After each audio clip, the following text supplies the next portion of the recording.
It's so interesting when we talk about disruption, and it seems like common sense, again, no pun intended, but that other janitorial companies would have this same focus, but it's not easy. It's not easy when your day is inundated with, you forgot a trash here, I got this project to schedule over there, I got to go get a new customer to make my payroll.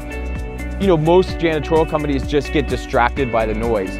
So one of the beautiful things about the way that our company is set up is I have a CEO that's able to run the business, and it allows me to focus on more of the strategic initiatives. So instead of a typical janitorial owner that's going to focus on the profitability and driving business, I really spend my time focusing how we can disrupt this industry and what we can do differently to really create a legacy.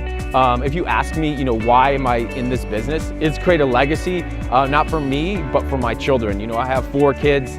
They're all under the age of 12, and I want them to have something that they can be proud of that's going to have lasting legacy.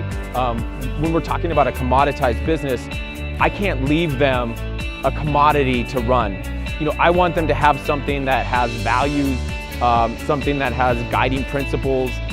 That's what I want to leave my kids, is that opportunity to work in a business, if they choose, to work in a business that has these values and principles that's going to guide their operations.